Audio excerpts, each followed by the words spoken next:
Bismillahirrahmanirrahim. Assalamualaikum warahmatullahi wabarakatuh. Saya akan mencoba memperagakan bagaimana cara membuat dan mempraktekkan alat peraga simulasi banjir pada materi volume bangun ruang sisi data. Baik, alat dan bahan yang dibutuhkan.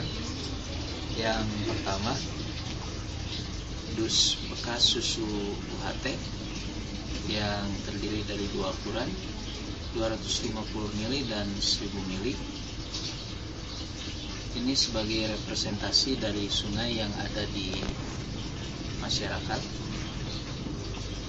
Lalu gunting dan double tip, rumah-rumahan kecil dari permainan monopoli saya ambil sebagai representasi dari rumah masyarakat yang ada di pinggiran sungai atau di sekitar sungai. Kerikil dan potongan sampah yang nanti dijadikan sebagai representasi dari sampah yang ada di sungai. Warna makanan, air, gelas ukur, serta kita siapkan air sebanyak ini bisa kita pakai untuk representasi dari air yang ada di sungai. Baik, langsung saja kita praktekkan bagaimana cara membuat sekaligus cara mempraktekannya. Saya akan buat yang ini sebagai perwakilan ukuran 250 ml. Kita potong bagian tengah, lalu samping atas dan bawah. Kita boleh pilih salah satu sisi. Saya sudah potong yang bagian ini ya, seperti ini nanti tampaknya. Lalu jangan lupa ditutup juga lubang tempat keluar air. Setelah itu kita tempel dengan double tip untuk kita simpan rumah-rumahan sebagai representasi dari rumah.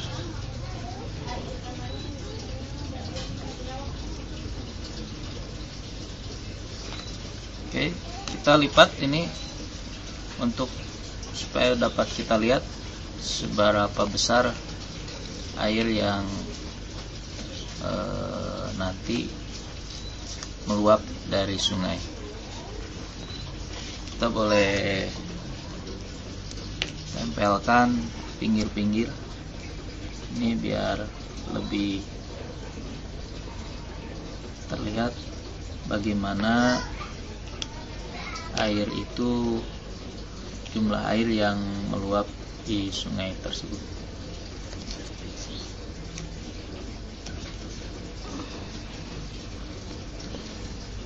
Oke. Nah, seperti ini.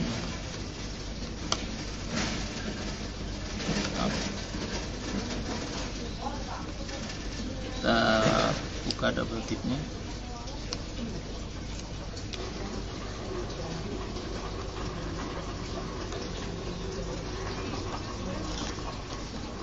Tempel rumah-rumahan. Misalkan ada 3 rumah di kiri, 3 rumah di kanan sepanjang sungai. Nah, ini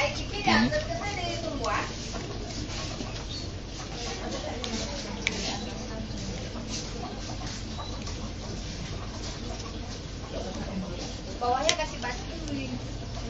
oke.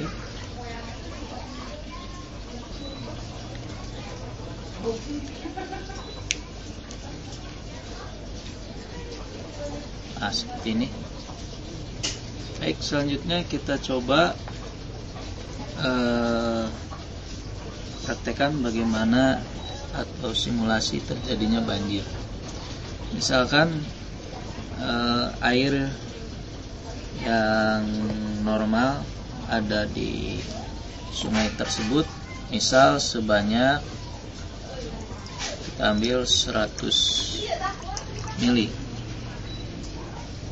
100 ml air kita masukkan. Lalu misalkan masyarakat membuang sampah di sungai tersebut, belum terjadi hal yang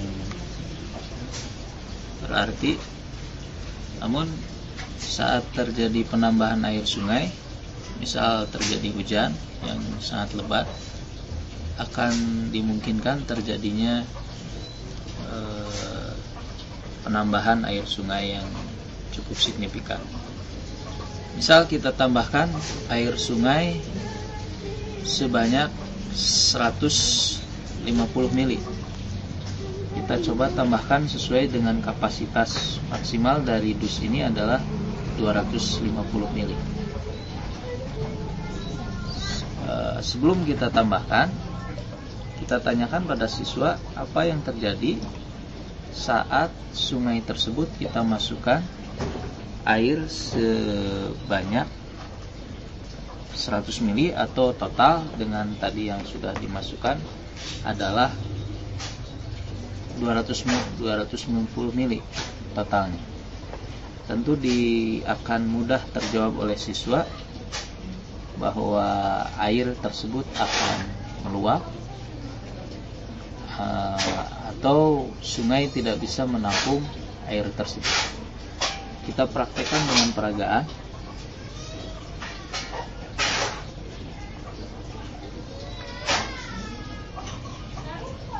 Dan ternyata benar, dapat kita lihat air meluber ke kiri kanan perumahan penduduk, dan tentu ini menjadi masalah, sehingga kita langsung saja tanyakan pada siswa kira-kira apa solusi untuk mengatasi masalah ini.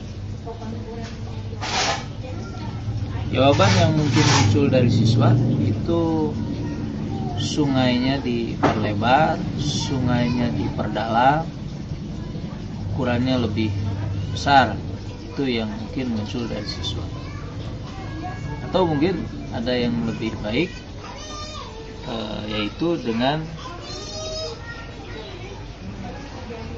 menyelesaikan secara preventif, yaitu sampah tersebut seharusnya tidak ada di sana. Baik, bagaimana kalau misalkan kita ambil solusi yang kuratif dulu, yaitu dengan cara memperlebar atau memperdalam atau memperbesar ukuran dari sungai. Ini saya sudah membuatkan ukuran sungai yang lebih besar dari yang di samping. Ukurannya lebih besar, dapat kita lihat.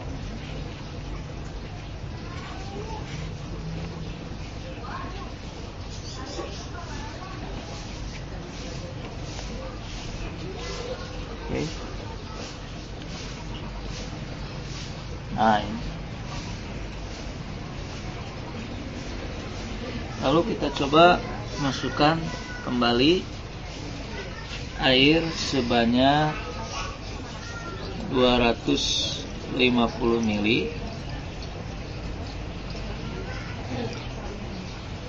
ke dalam dus tersebut, dan misalkan masyarakat masih saja membuang sampah ke dalam sungai tersebut.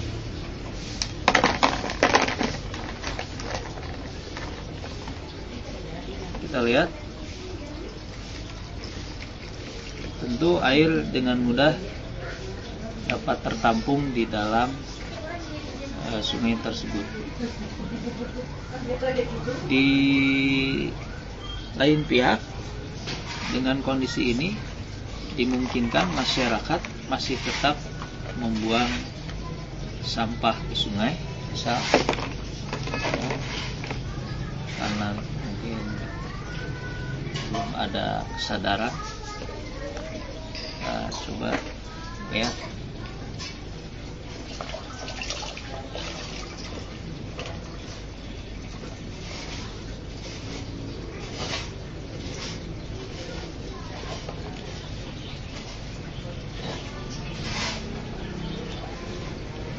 sampah yang ada di sungai yang kecil bisa kita pindahkan semua. Dan tentu sungai terlihat masih aman-aman saja. Namun tentu ini menjadi masalah tersendiri, meskipun sungai masih bisa menampung air tersebut, namun tentu dari sisi kebersihan dan keindahan ini tidak patut. Nah, apalagi jika terjadi penambahan air sungai yang cukup signifikan, misalkan terjadi hujan yang sangat lebat, dan misal kita tambahkan air sejumlah kapasitas dari sungai ini, yaitu 1000 mili. Berarti kita tambahkan air sisanya yaitu 750 mili. Oke, ini 500 mili. Kita tambahkan 250 mili lagi.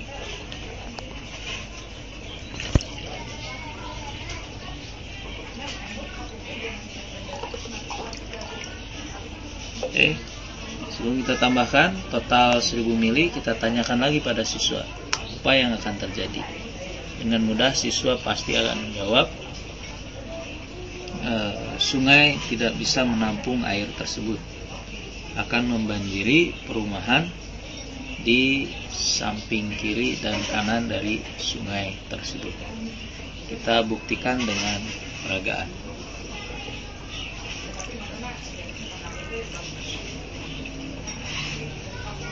Dan benar,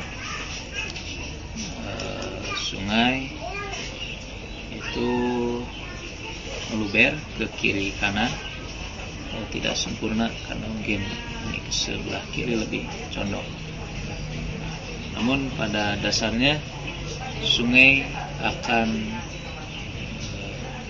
sungai tidak bisa menampung air tersebut. Ini kembali menjadi masalah dan tentu memerlukan solusi. Banyak cara tentu yang bisa kita lakukan, namun hal yang paling mendasar yang harus kita sampaikan pada siswa dan mungkin dijawab oleh siswa juga, yaitu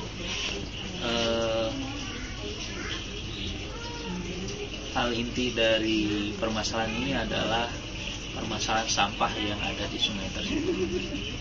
Sehingga solusi preventifnya yaitu kita tidak lagi membuang sampah di sungai, karena untuk memperlebar sungai pun itu konsekuensinya jelas ada. Di antaranya rumah-rumah penduduk akan tergusur, kemudian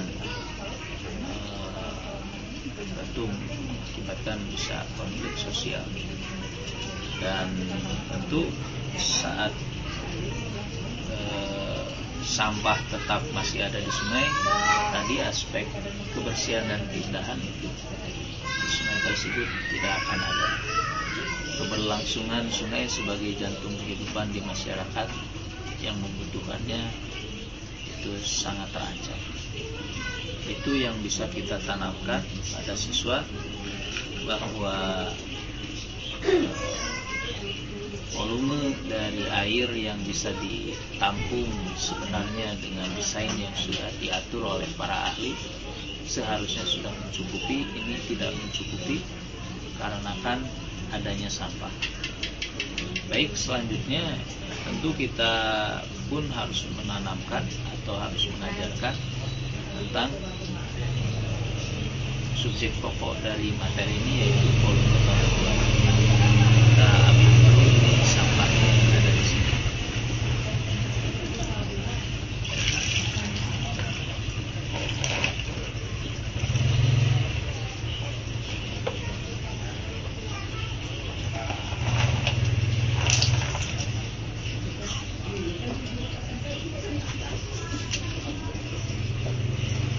Baik, sudah kosong.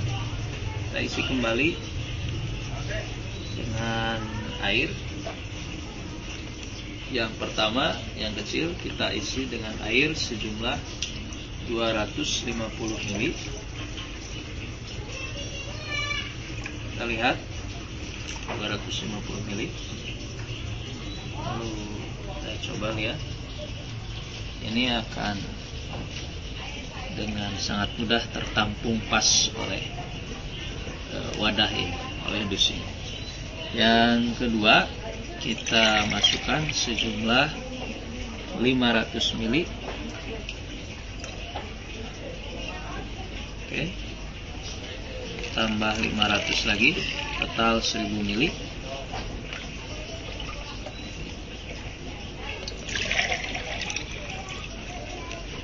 Oke, 500 pas. Dan kita lihat apa yang terjadi. Dengan mudah air akan tertampung dalam wadah tersebut karena sesuai dengan kapasitasnya 1000 mili dan 250 mili.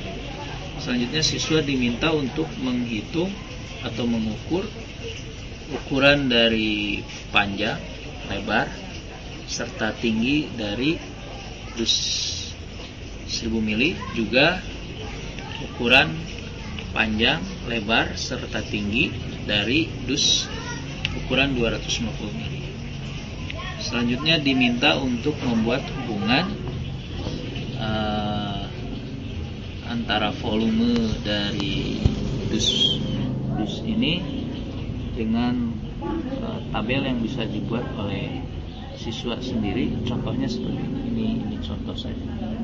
Jadi kita buat volume 250 mili, ukurannya berapa, ukuran panjang berapa, lebar berapa, tinggi berapa. Lalu dibuat hubungannya di sini yang jika kita urutkan ke bawah itu akan sama nanti. Dan ini bisa kita tarik menjadi satu kesimpulan rumus volume bangun ruang sisi datar.